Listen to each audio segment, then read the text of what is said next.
Hello students, आपका फिर से हमारे यूट्यूब चैनल पे स्वागत है। आज हम लोग पढ़ेंगे व्हीट स्टोन ब्रिज के बारे में।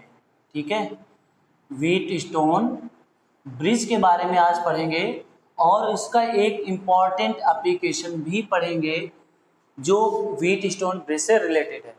तो देखिए, व्हीट स्टोन ब्रिज स्पेशली है क्या?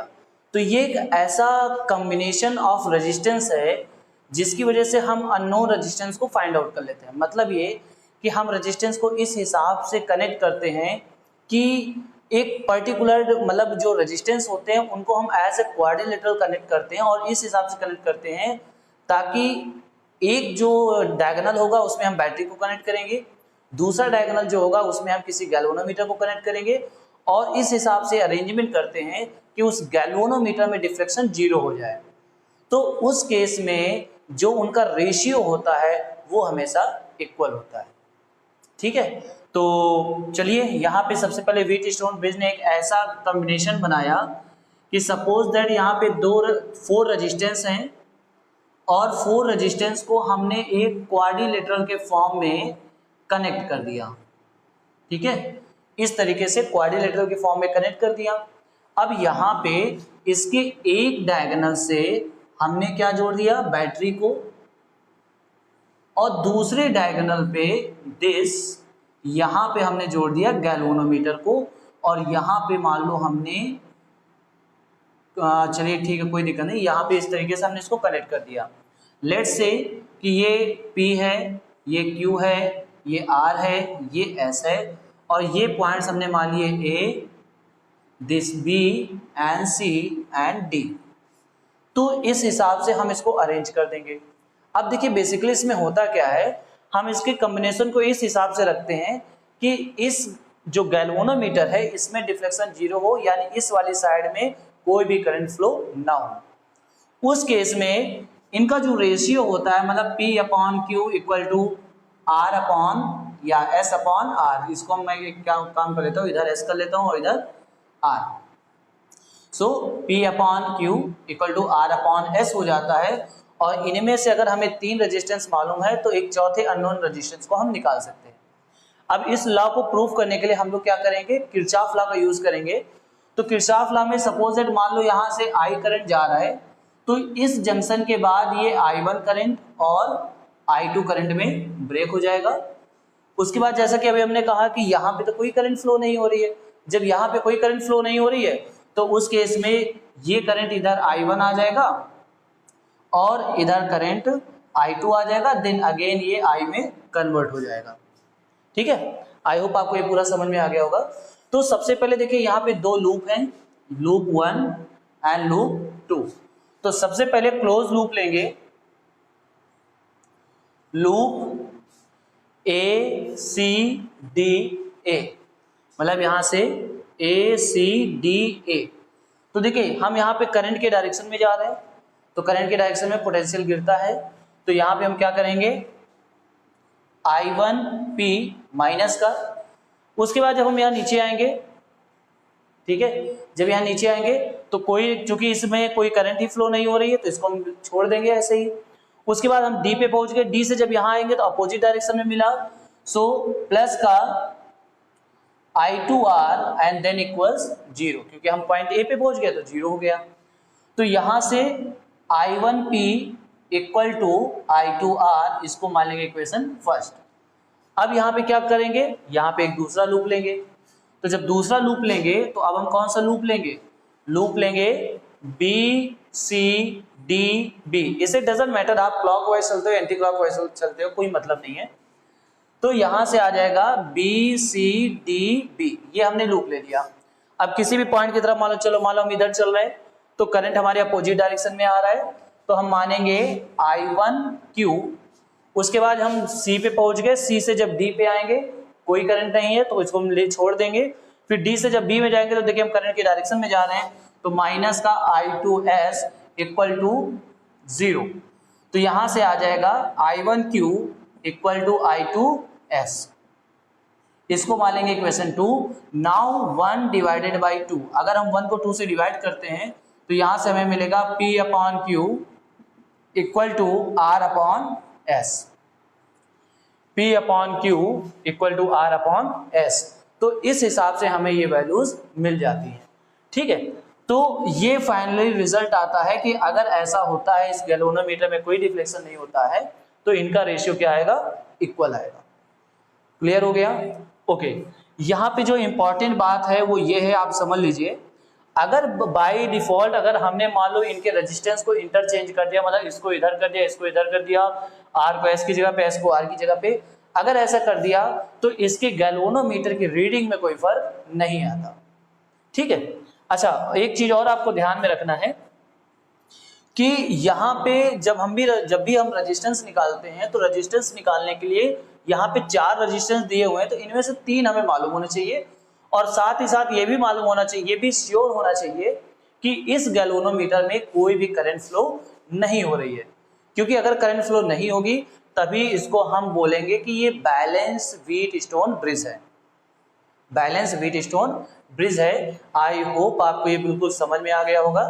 तो अब हम लोग इससे रिलेटेड जो मीटर ब्रिज है उसके बारे में पढ़ेंगे।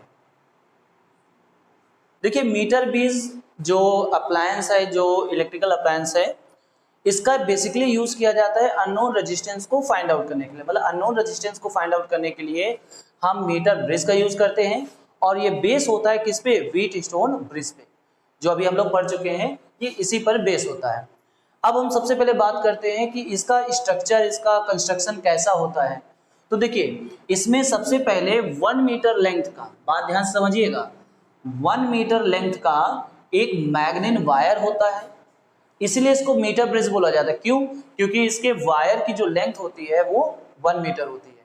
ठीक है, तो इसको क्या करते हैं, तांबे की यानी कॉपर की मोटी एल शेप की पट्टियों में, एल शेप लेना है हमें यहाँ पे, तो एल शेप की पट्टियों में इस हिसाब से कनेक्ट कर देते हैं। 2 यहाँ पे होते हैं, एक यहाँ पे हो गया और दूसरा यहाँ पे हो जाएगा, दिस वे। तो एल साइज की 2 पत्तियों के बीच में इसको ऐसे कनेक्ट कर देते हैं। ठीक है, और इसी के बिल्कुल, ये जो तार यहाँ पे लगा हुआ है, इसी के बिल्कुल किनारे किनारे एक मीटर स्केल भी कनेक्ट करते हैं, और ये सब किस में होता है, वुडन सरफेस पे, मतलब कांच की एक पट्टी होती है, उसी में ये सब कुछ अटैच होता है। तो इसके यहीं पे किनारे किनारे हम कह सकते हैं कि क्या होता है, मीटर स्केल होता है। मीटर स्केल क्यों होता है, ताकि ये यहाँ पे रीडिंग को कैलकुलेट कर सके, तो इस हिसाब से यहाँ पे मीटर स्केल लगा होता है। उसके बाद इन दोनों पट्टियों को छोड़ करके, थोड़ी थोड़ी जगह छोड़ करके, यहाँ पे एक तीसरी पट्टी होती है, यहाँ पर एक तीसरी पट्टी होती है जिसमें टोटल 3 कनेक्टिंग स्क्रू लगे होते हैं। ठीक है, अच्छा यहाँ पे आप ये ध्यान समझिएगा कि ये स्केल है, स्केल, दैट इज स्केल। यहाँ पे जो वायर है उसको मैंने यहाँ पे नीचे यहाँ पे लिखा है। तो देखिए, यहाँ पे किया जाता है कि हम सबसे पहले करते क्या है, यहाँ पे सबसे पहले हम लोग कनेक्ट करते हैं रेजिस्टेंस बॉक्स, रेजिस्टेंस बॉक्स यहाँ पे कनेक्ट करते हैं। और इस रेजिस्टेंस बॉक्स का जो काम होता है, स्पेशली ये होता है, अभी जैसे हमने बताया कि आप व्हीटस्टोन ब्रिज से तभी रेजिस्टेंस बता सकते हैं जब आपको 3 रेजिस्टेंस मालूम हो, तो उन 3 में से एक रेजिस्टेंस यहाँ पे होता है। तो यहाँ पे जिसे बोलते हैं रेजिस्टेंस बॉक्स। यहाँ इस समय आप इमेज पे देख पा रहे हो कि ये है रेजिस्टेंस बॉक्स। इसमें ऊपर कुछ प्लग टाइप में लगे होते हैं ब्लैक कलर के, और कई सारे होते हैं जिनमें उनकी अलग अलग वैल्यूज लिखी होती हैं। तो उन वैल्यूज के हिसाब से जिस भी प्लग को हम निकाल लेंगे उतना ही रेजिस्टेंस उसमें अप्लाई हो जाएगा। यहाँ पे ये हो गया रेजिस्टेंस बॉक्स, और जिस अननोन रेजिस्टेंस को निकालना है वो हम यहाँ पे लगा देंगे।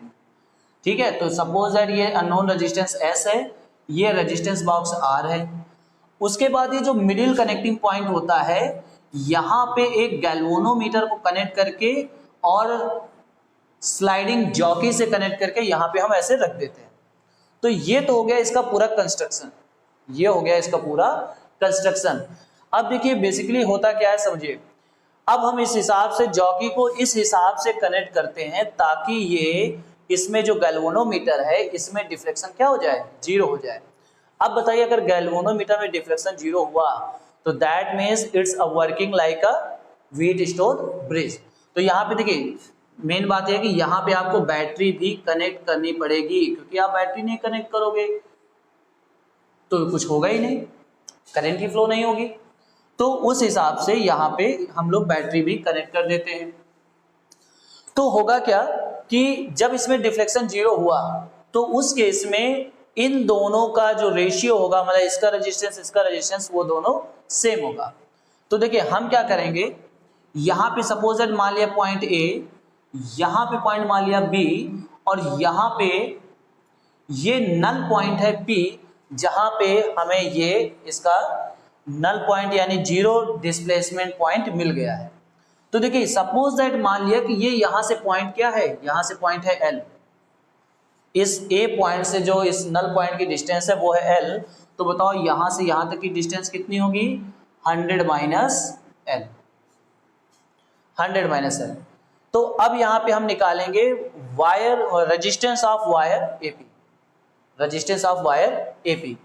तो यहां पर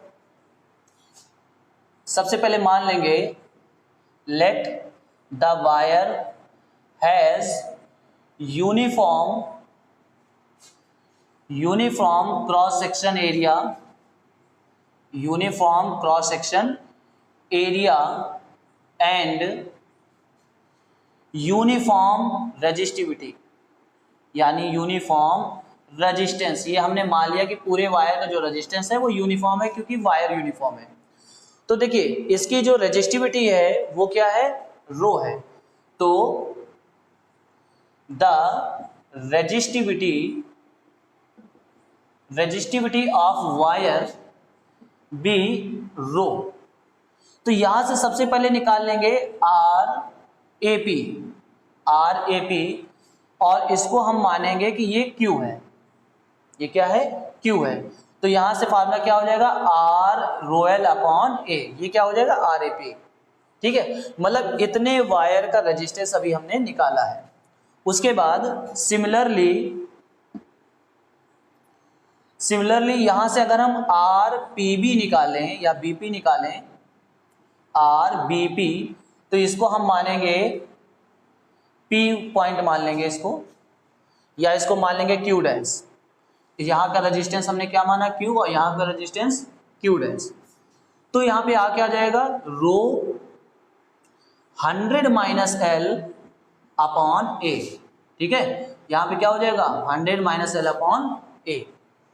तो ये इनका आ गया रेजिस्टेंस। अब चूंकि इसमें कोई करंट फ्लो नहीं हो रहा है तो it will act like a balanced Wheatstone bridge. तो उसके हिसाब से क्या होगा, उसके हिसाब से होगा R upon S equal to, यहाँ पे क्या आ जाएगा L अपॉन 100 माइनस L, क्योंकि जब हम इनको डिवाइड करेंगे, ठीक है, यहाँ पे इक्वेशन ये 1 हो गया, ये इक्वेशन 2 हो गया। तो जब 1 डिवाइडेड बाई 2 करेंगे, 1 डिवाइडेड बाई 2 करेंगे तो यहाँ से आ जाएगा L अपॉन 100 माइनस, और यहाँ पे ये S वो रेजिस्टेंस है जिसको हमें फाइंड आउट करना है। तो यहाँ से आ जाएगा S equal to 100 minus L upon L into R। तो इस हिसाब से यहाँ पे फार्मूला क्रिएट हो जाता है। आई होप आपको समझ में आ गया हो। फिर से हम एक बार समझा दे रहे हैं। इस हिसाब का मीटर ब्रिज होता है, एक 1 मीटर का वायर होता है, यहाँ पे रेजिस्टेंस बॉक्स लगा होता है और यहाँ पे अननोन रेजिस्टेंस लगा होता है जिसको हमें फाइंड आउट करना होता है। यहाँ पे इस हिसाब से हम इसको कनेक्ट करते हैं, इस हिसाब से इसको टच कराते हैं ताकि इस गैल्वेनोमीटर में डिफ्लेक्शन 0 हो जाए। जब डिफ्लेक्शन 0 होगा, now this will act like a balance Wheatstone bridge, और बैलेंस व्हीटस्टोन ब्रिज है तो इसका मतलब इसका रेजिस्टेंस अपॉन इसका रेजिस्टेंस इक्वल टू इसका रेजिस्टेंस अपॉन इसका रेजिस्टेंस। तो वही चीज यहाँ पे पहले हमने इसका रेजिस्टेंस निकाल लिया, देन इसका रेजिस्टेंस निकाल लिया, दोनों को डिवाइड कर दिया। तो इस तरीके से यहाँ पे फार्मूला निकल आता है। तो नेक्स्ट वीडियो में हम लोग पोटेंशियोमीटर पढ़ेंगे, बहुत इंपॉर्टेंट है पेपर के पॉइंट ऑफ व्यू से और इसके एप्लीकेशन के पॉइंट ऑफ व्यू से। सो ये फार्मूला आ चुका है। वीडियो पसंद आया हो तो शेयर कीजिएगा।